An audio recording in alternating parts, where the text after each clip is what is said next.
Hello, and welcome now as we come to the midday or time of the Advent season. This would be our third Sunday of Advent or weekend of Advent. And in the days when we used Latin a little bit more than we do now, it was called Laetare Sunday, the Latin word for rejoice. And so the idea was that this would be, or is, the mid-Sunday or weekend of the Advent time, although as we move forward with Advent, it'll be shorter going forward than it was in the past. But a time to rejoice, either to be glad that we're moving closer to the remembrance of the birthday of the Lord, or we rejoice that the longer part, perhaps the harder part of the Advent season is complete. Sometimes in vestments, the color moves from purple to a rose, therefore kind of again indicating a lightening or a change. Those who keep the Advent wreath will notice that the third candle, usually on Advent wreaths, is a rose color. Some call it pink, but it really is rose because it is a derivation of the violet or purple, which is the color of the season. So all of that, a little bit of kind of catching up to where we are as we are moving forward. And so the readings are chosen with some of that idea in mind, although as we look at the gospel today, I'm not sure that there's a lot of rejoicing, but nevertheless, in the other readings, you get this kind of message. The first comes from the prophet Zephaniah, chapter 3, verses 14 through 18, and then from the letter of Paul to the Philippians, chapter 4, verses 4 through 7. The gospel is from Luke, chapter 3, verses 1 through 18. Now, these 2 weeks, that is the week last time and now this time, focus our attention on the person of and message of John the Baptizer. As we saw last time, and that was the beginning of chapter 3, introduced us to the Baptist who indicated that his role was to prepare a road for the coming of the Messiah, and that it had ended there. Now, it ended in verse 8, and this time, as you will notice, we pick up on verse 10. So, what are the three verses missing, namely 7 through 9? And I thought we would just fill this in. For whatever reasons, this is excluded from our consideration as we're looking at the role of the Baptist as we're getting ready to remember the coming of, or celebration of the coming of Jesus. In the verses that are left over, or left out, John tells the crowd that had come out to be baptized.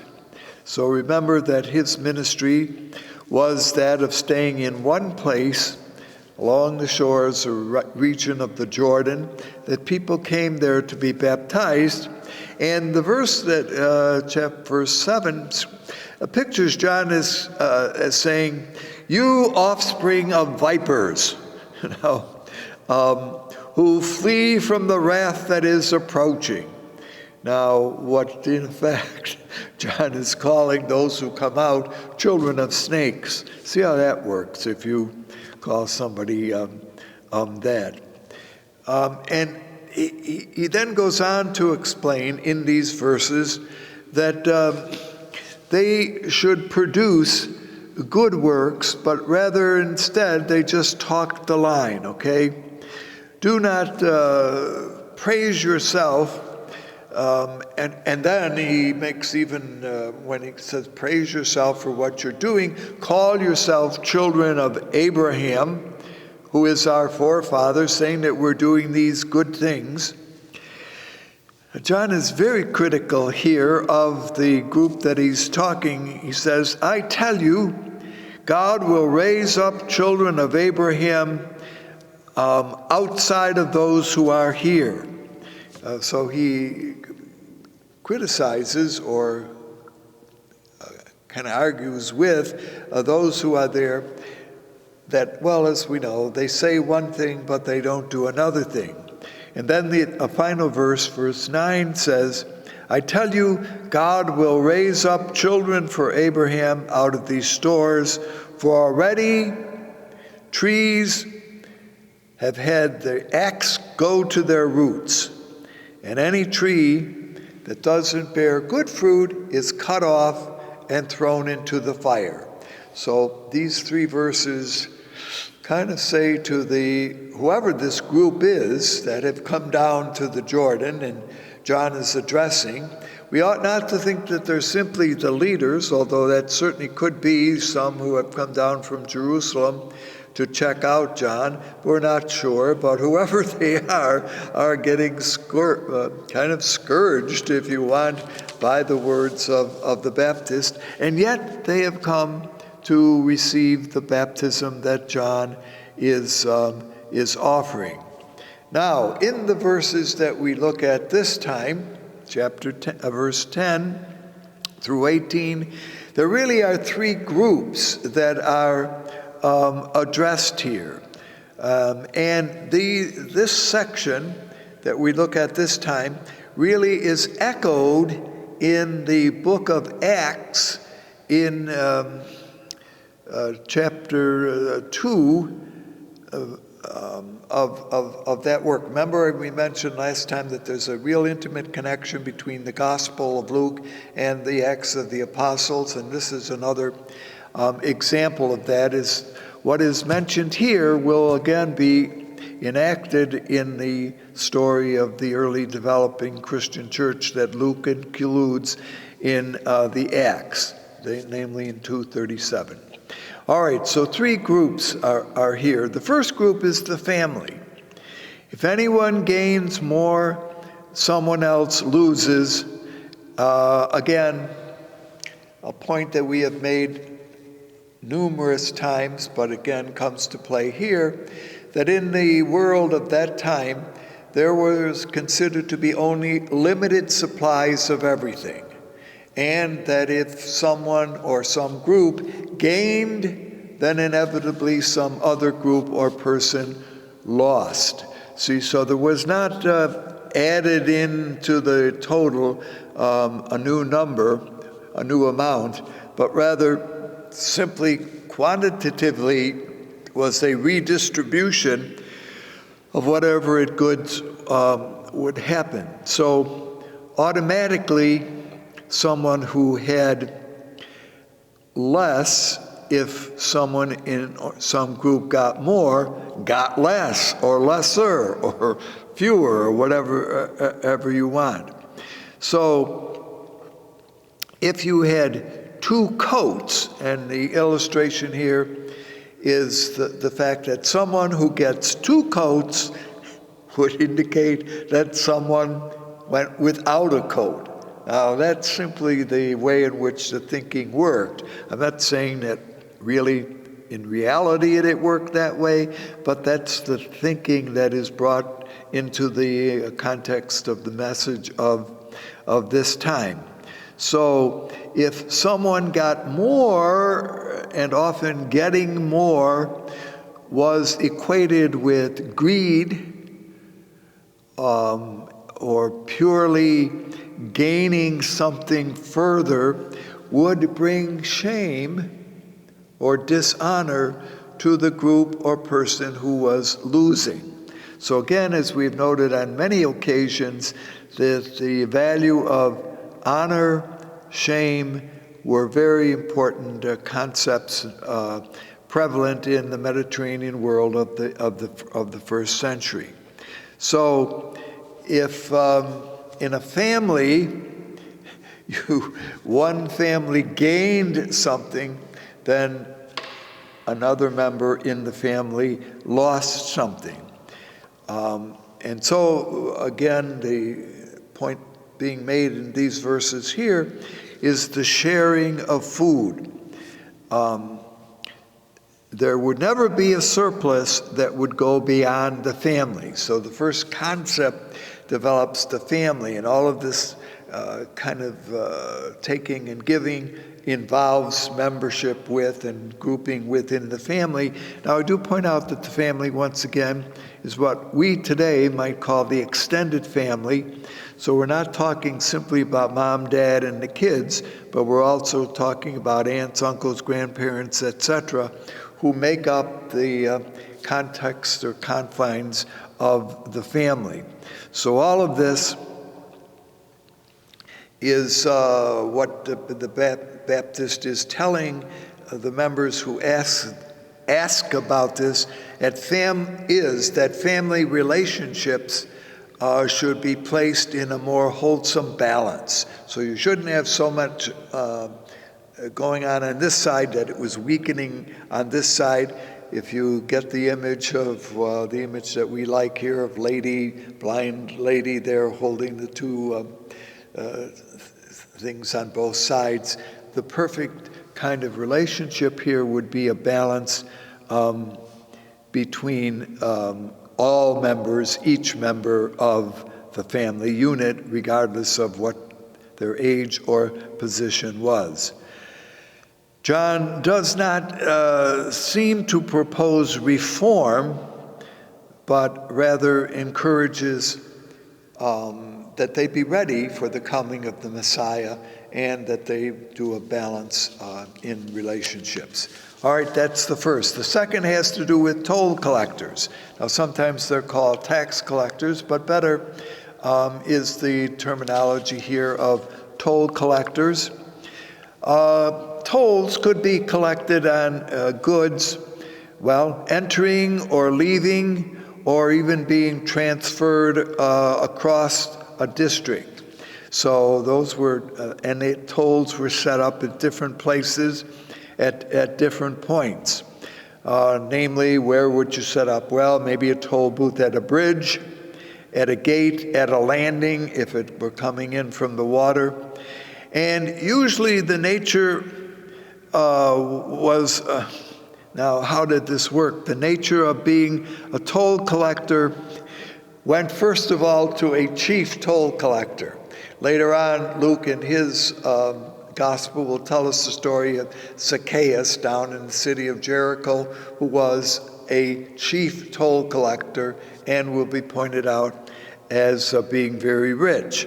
All right, so the chief toll collector. Then there were toll collectors. That is, who did they work under? Well, obviously under the chief toll collector. How did this work? We have noticed this on other occasions, that much of all of this was connected with the relationship that the locals had with Rome. In this case, it would be the Judean territory or Palestinian territory. What was its relationship with Rome? Each year, according to custom, Rome would send a bill of what it expected, I suppose we would say tax collectors or toll collectors, to the local chief toll collector in a district. He would pay for that. He had the money ready to give to Rome at the time that it came to him. All right, so already he was in a certain bind. But now what he would do is distribute sections of collecting the tolls to these local toll collectors, and they in turn had to pay him for the section that they got. So as far as we can understand it, paying the collector got his money first and then only afterwards later on. So now what did the local working with the big guy have to do? Well, he would now issue the tolls to those under him, and he, and it mostly was always a he, not a she, would add, say now, I'm giving you the collection that you're to give, you pay me 10, all right? You pay 10 to the chief toll collector. he would then redistribute it down the line, but perhaps in order to make a profit, maybe he wanted to make 12, would add something to the bill that he gave to the local toll collector. So that's how the system worked, okay? If there were going to be a profit, it was made at the local level, and then, of course, everybody on the way up the line had already received their share. So the Baptists now, and remember, they come out. This is a picture coming out. Toll collectors come out and say, well, what should we do? And the Baptist addresses mainly the employers of the chief toll collector. So keep in mind the sequence there, okay? The big guy, next guy, then these guys.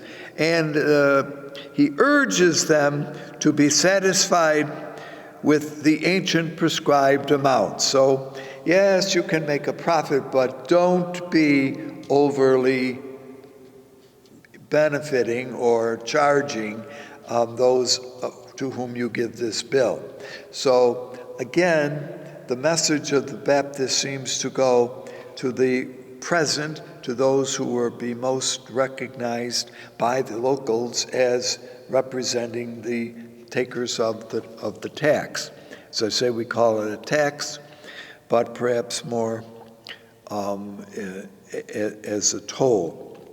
So that's the group that the Baptist is addressing, saying that they should be fair and honest in their dealing with those with whom they come into contact in this regard, and only charge the ancient amount prescribed for you, okay? And as I mentioned, don't be making unjust, unfair profit, because, again, keep in mind this whole idea of distribution of goods, okay? So here we're talking about distribution of money.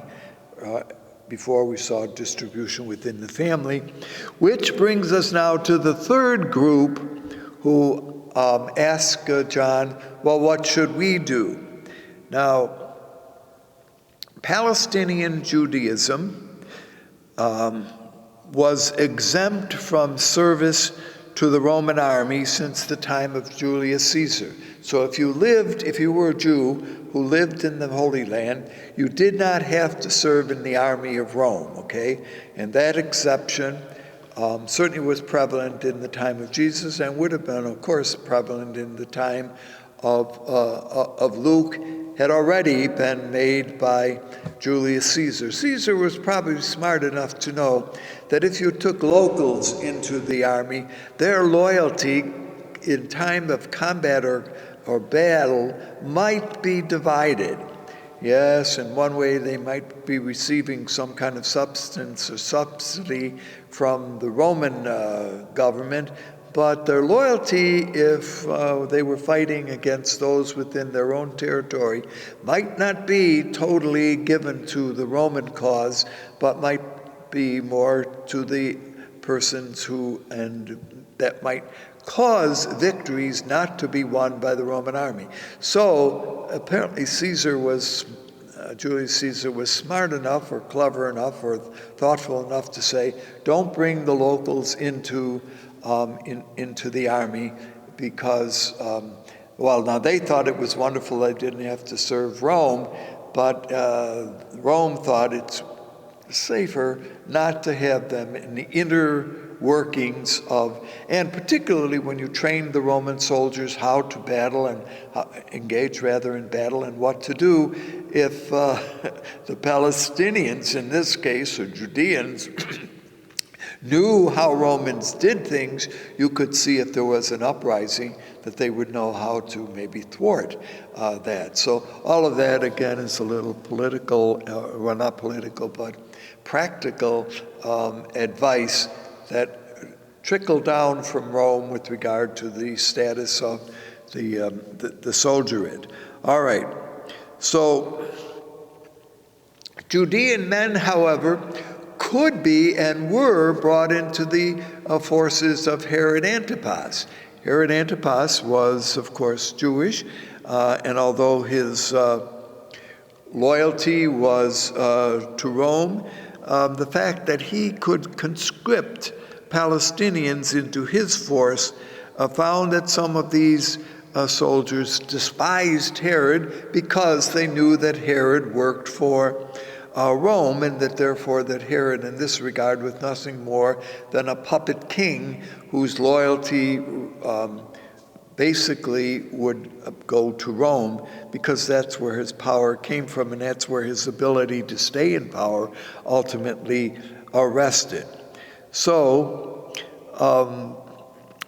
John says now to these soldiers, so my point, we put all of this little bit of discussion together, is who are the soldiers basically who would be asking John the Baptist would probably be the soldiers who in some ways were connected with the army of Herod. Don't shake down someone or threaten to report to authorities anyone whom you come into contact with or have power over. In other words, he was arguing that they should not engage in extortion or blackmail in order to get the things that they wanted, because they were considered to be part of the soldiery, if you want, of Rome. Now, you could say, what, didn't it belong to Herod Antipas? Yes, but where did Herod's loyalty go? To Rome. So in that way, even though they were local, their loyalty certainly could be and was considered to be given to Rome. All right, so those were the three groups that are addressed by the Baptist in the readings that we hear: the family, toll collectors, and soldiers. And each of them raises, well, if you think about it, they each ask the same question, maybe with just a little bit overtone, but basically they ask John, what should we do, okay? So they are fair enough or honest enough or inquisitive enough to raise that question. Now this is unique, this little section of with regard to the Baptist, to Luke, because each as they ask this variation of the same question, the response given back is practical, and if we think about it, essentially the same response that the Baptist gives, namely, be just, be fair to those whom you are serving. In other words, the response is tailored to a social setting, and in many ways the response is non-political. So the Baptist response is, in this regard, not getting involved into which kind of where loyalty rather should go on the part of those who were being taxed. John, therefore, this is the conclusion of the section now with regard to John the Baptist that is found in Luke's story. We have noticed on other occasions, and perhaps just to kind of review this briefly, that in the time in which Luke was writing his gospel, somewhere in the 80s, there was still a strong commitment to a group of those who followed in the ways of John the Baptist. Now, we may have thought that by the time that Luke writes, after the fall of the city of Jerusalem in the year 70, that loyalty to the Baptist had faded out. Well, according to the Jewish author Josephus, who gives us a great deal of information about this period, loyalty to the Baptist was still around, and loyalty to the Baptist in Jesus' time would have been strong. Keep in mind that the Baptist had been on his mission for a number of years. Jesus is pictured as coming kind of as a new person on the scene, and so it takes time for loyalty to a group or to a person to develop. And so what we're wondering is if there were some Christians who accepted Jesus but still were not quite sure where their loyalty with regard to the Baptist should be. Now, therefore, what very carefully the Gospel of Luke does in many places is it remembers the great honor that many give to the Baptist, and so always when speaking of the Baptist speaks of him as in a positive way, but also is always very careful to point out that as wonderful as John is, Jesus is better. And that's a kind of subtle way throughout this gospel in which the kind of contrast between the Baptist and Jesus takes place. We will notice this a little bit in our next discussion when we come to the events immediately leading up to the birth of Jesus. But just again, to keep this in mind, John's ministry is very much like that predicted, as we mentioned earlier on, in Isaiah, particularly chapter 40, verses 3 and 4, where he, of course, is pictured as the voice crying out in the wilderness. But what is he calling out for? What is he getting ready for? What is he preparing the road for? And we noticed this last time, and we hear it now. One who comes after me, I am preparing his ways. Well, if he is preparing the way for someone who is better than he, one can see how this is unfolding. So just to kind of keep that contrast in mind, the greatness of the Baptist, but is surpassed and overwhelmed, and of course that is part of our Christian understanding by Jesus, and that makes, from our point of view, the Baptist the forerunner of Jesus. Now, whether or not in actual fact, and I got to be very careful here, the Baptist knew exactly who the Messiah was, who this Jesus really was, well, we have only the gospel writers to give the answer to that. So we're not going to be able to mind read, as it were, the Baptist on this point. That he saw his role as preparatory may well be the case. But who was this Messiah? Who is he looking for? And in one of the episodes, we will see John, in fact, sends some of his believers to Jesus to ask him that very question. Are you the one whom we are looking for, or is there another one who is to come? So keep in mind the dilemma that certainly was the Baptist. In the first reading of this time from Zephaniah, who traces his ministry back to the time of King Hezekiah. King Hezekiah ruled from the year 715 to 687 before the Common Time. He was known as one of the reformers also during the time of King Josiah, who did much reforming in the land of Israel in his own time and his place. And prophets, of course, were always calling for a reform. And here, Zephaniah says that, and he gives a message of hope, and of course the idea of rejoicing in a certain way, that the difficulties we are undergoing are going to be over, that the Lord will come in the midst of Jerusalem, and there will be a divine presence in the city which will assure victory for those who are suffering and escape from the difficulties that many are suffering. So in that sense, you can get Zephaniah, well, let us be ready, let us rejoice that once again God is going to come into our midst and into the midst of the people, bringing joyful and glorious victory. And those who are suffering will escape, and those who are loyal will be rewarded. That kind of fills out Luke's point there, that we hear the people were filled with expectation. So Zephaniah says, be ready for something wonderful to happen. we, of course, as we celebrate this Advent season, perhaps take that message also to heart. Be ready for something wonderful to happen. Thank you for being with us. Hope to see you again.